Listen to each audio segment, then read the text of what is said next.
जो किसी की नहीं सुनते। इसके बाद इन्होंने मुझे पेमेंट भी दी।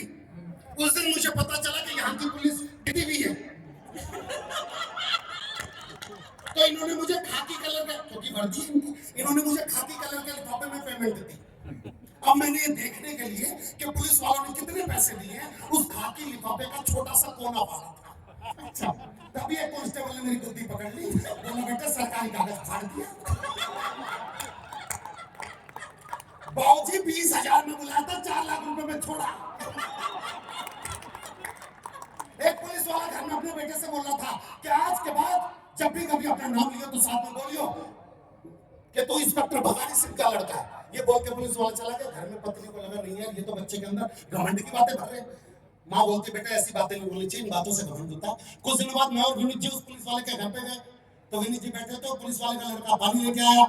तो विनीत जी ने पूछा भाई आप इंस्पेक्टर भवानी सिंह के लड़के हो? कहते जी पापा तो यही कहते हैं। मम्मी मना करती है पता नहीं क्यों। तो हालात तो वहीं से बिगड़े पड़ गए। हमारा कुछ नहीं है इस समय। हाँ, हमारी तरफ तो किसी को कुछ बोलने का अधिकार नहीं है। हम जितने तपे पड़े प्रोटोकॉल की बात हो रही है, वरना मैं सच बात बता दूं, मुझे कभी जिंदगी में यकीन नहीं था कि हमारा पूर्व सीएम शराब के केस में आ सकता है। मुझे जिंदगी में कभी यकीन हो सकता था दिल्ली में कि हमारा सीएम शराब के केस में आ सकता है, लेकिन फिर मैंने सोचा कि उसको तो फांसी थी, जो किसी मोहल्ला क्लिनिक की दवाई से ठीक नहीं हो पा रही थी। फिर इसने ऐसा क्या किया, तब मैंने माना हाथ हो ना हो गला तो जरूर है। मैम प्रोटोकॉल का पूरा देखिए, मैं आपको एक उदाहरण देता हूँ। आदरणीय विनीत जी कहते हैं विनोद असली कविता वो होती है जहाँ पे तुम एक जगह पे रुक जाओ और आगे की पंक्ति अगर श्रोताओं के मुंह से निकल जाए वो कविता की चीज है। मैं छोटा सा आपके बीच में प्रयोग करता हूँ, मैं एक जगह पे रुक जाऊंगा, आगे की पंक्ति आपके मुंह से निकलेगी और वो कविता की चीज है। सुनिएगा कि सर्द हवा ने मुंह है मोड़ा, बदला सा है मौसम थोड़ा, गर्म हवा का पहला झोंका बदल रहा है हर नजारा। चुपती जलती गर्मी, चुपती जलती गर्मी का मौसम आया, चुपती जलती खमोरिया लाया, आया मौसम ठंडे ठंडे।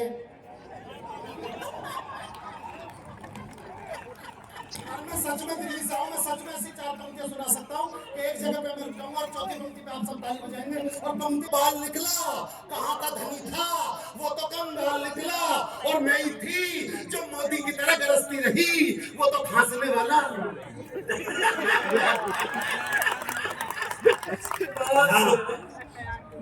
हमसे ज्यादा पैसा मैं और महिलाओं की सबसे बड़ी दिक्कत पता कैसे क्या होती है?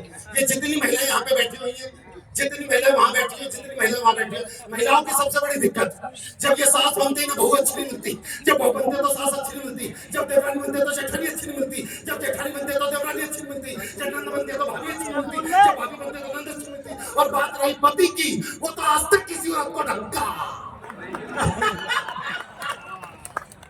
और जिस तरीके से जज साहब की पत्नी ने ताली बजाई है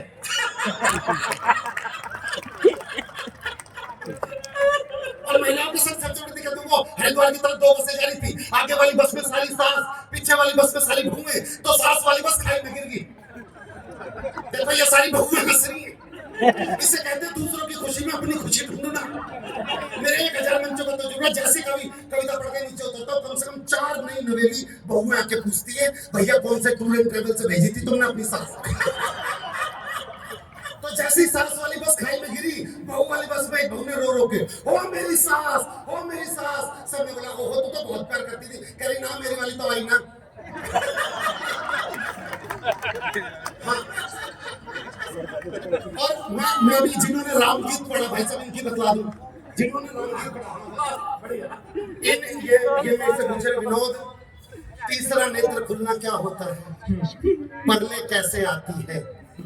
तो फिर मैंने बताया परले कैसे आती है, तीसरा नेत्र खुलना किसे कहते हैं। मैं कहा जी ऐसा है आप अपनी पत्नी को ऑफिस से शाम को 6 बजे कॉल करना, हेलो डार्लिंग आज खाना मत बनाना, हम बाहर रेस्टोरेंट में खाना खाने जाएंगे।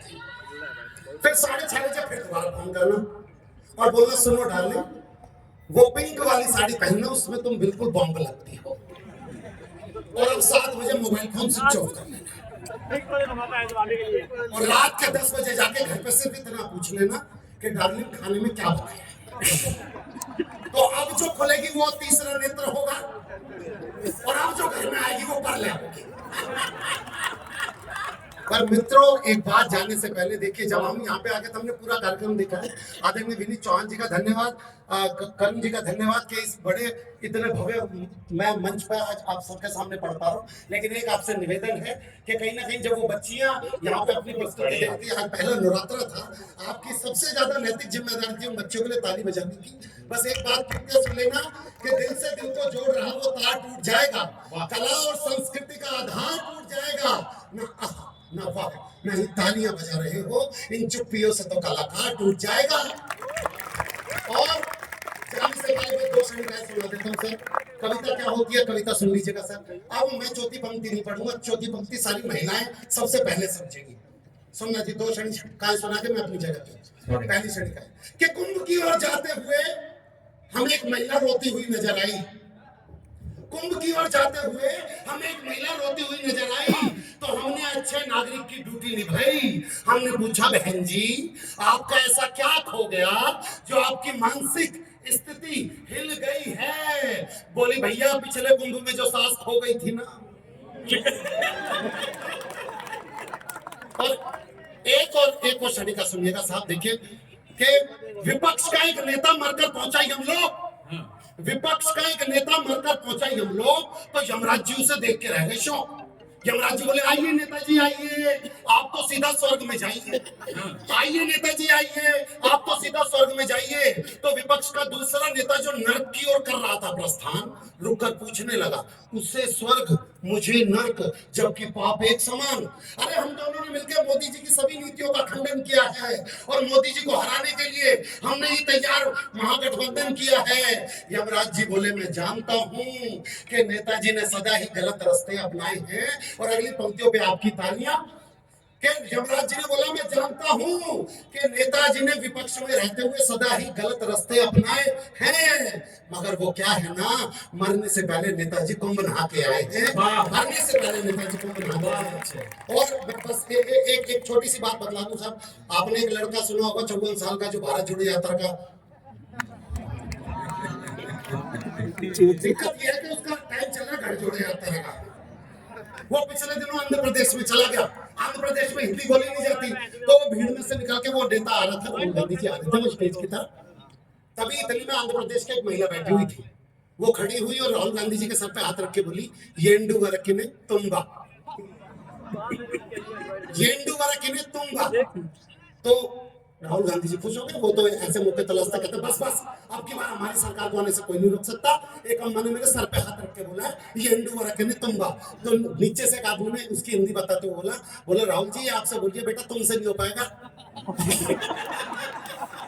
और 4 पंक्तियां जो आदरणीय विनीत चौहान जी को बहुत पसंद है, बस सुनाता हूँ। इस देश में अगर क्राइम रोकना है, अगर इस देश में हमारे को अपनी मानसिकता बदलनी होगी, वो मानसिकता क्या है? अगर महिलाओं के प्रति अपनी मानसिकता बदल लोगे, मेरे को लगेगा मेरा लिखना सार्थक हो गया। और आप